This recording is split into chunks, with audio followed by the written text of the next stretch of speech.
Cricket की शुरुआत से लेकर अगले कई सालों तक ये सिर्फ दुनिया के चंद गिने चुने मुल्कों में ही खेला जाता था और इसकी सबसे बड़ी वजह क्रिकेट के इंटरनेशनल टूर्नामेंट्स का ना होना था।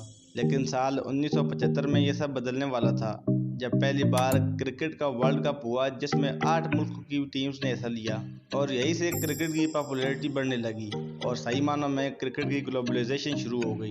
क्रिकेट को और भी आगे बढ़ाने के लिए साल 1983 में एशियन क्रिकेट काउंसिल यानी ACC का आगाज हुआ। ये क्रिकेट ऑर्गेनाइजेशन है जिसका काम एशिया के मुख्तलिफ मुल्कों में क्रिकेट को प्रमोट करना और पहुंचाना है। इसकी शुरुआत ICC की सबसे बड़ी ऑर्गेनाइजेशन के रूप में हुई थी जिसके अब मेंबर्स 25 ममालिक हैं। 1983 में ACC के बनने के बाद ही एशिया कप की शुरुआत भी हुई। एशिया कप एक मेंस वनडे इंटरनेशनल और T20 इंटरनेशनल क्रिकेट टूर्नामेंट है जो एशियन कंट्रीज के दरमियान खेला जाता है। एशिया कप वो वाइड टूर्नामेंट है जिसकी Fateh team continental champion team बनती है। शुरुआत में यह सिर्फ ODI के फॉर्मेट में ही खेला जाता था लेकिन T20 के आने के बाद अब ये एक बार ODI फॉर्मेट में होता है और अगली बार T20 फॉर्मेट में। पहला एशिया कप 1984 में UAE के शारजा में हुआ था। ये राउंड रॉबिन फॉर्मेट में खेला गया था जिसमें इंडिया, पाकिस्तान और श्रीलंका की टीम्स थी। पहली बार एशिया कप इंडियन टीम ने अपने नाम किया था।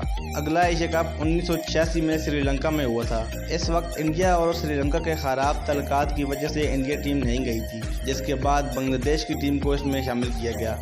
इस टूर्नामेंट को श्रीलंका ने अपने नाम किया था। 1988 में एशिया कप होस्ट करने का मौका बांग्लादेश को मिला और इस बार यह टूर्नामेंट इंडिया ने अपने नाम किया। आगे कई सालों तक यह टूर्नामेंट ऐसे ही चलता रहा और इस टूर्नामेंट में हिस्सा लेने वाली टीम्स के नंबर भी बढ़ते रहे। 2022 के एशिया कप तक इस टूर्नामेंट की सबसे कामयाब टीम इंडिया थी। अब तक इंडिया ने 7 टाइटल अपने नाम किए हैं जिनमें 6 टाइटल ODI फॉर्मेट में थे और 1 टाइटल T20 फॉर्मेट में। दूसरे नंबर पर श्रीलंका की टीम आती है जिसने 6 टाइटल अपने नाम किए, जबकि तीसरे नंबर पर पाकिस्तान की टीम आती है जिसने अभी तक सिर्फ 2 ही टाइटल अपने नाम किए हैं। अगर एशिया कप के ODI फॉर्मेट की बात की जाए तो इसमें मैचेस जीतने के मामले में श्रीलंका सबसे ऊपर है। श्रीलंका ने अब तक अपने 54 मैचों में से 37 मैचेस जीते हैं और पाकिस्तान ने 50 में से सिर्फ 30 मैचेस ही जीते हैं। अगर इंडिया की बात की जाए तो इंडिया ने 53 मैचों में से 33 मैचेस जीते हैं। इसके अलावा चौथी टीम बांग्लादेश जो इस टूर्नामेंट में रेगुलर रही, इसने कुल 45 मुकाबले खेले जिनमें से सिर्फ 7 मुकाबले जीते।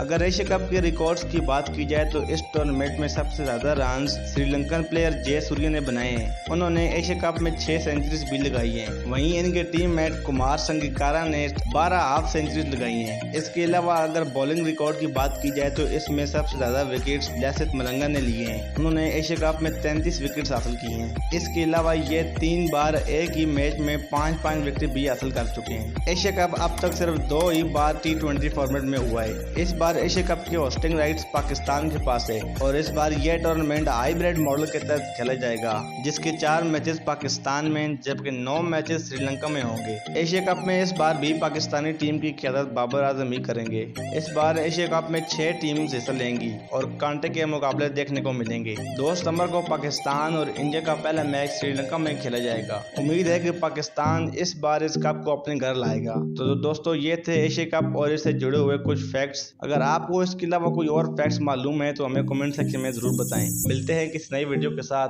तब तक के लिए अल्लाह हाफिज।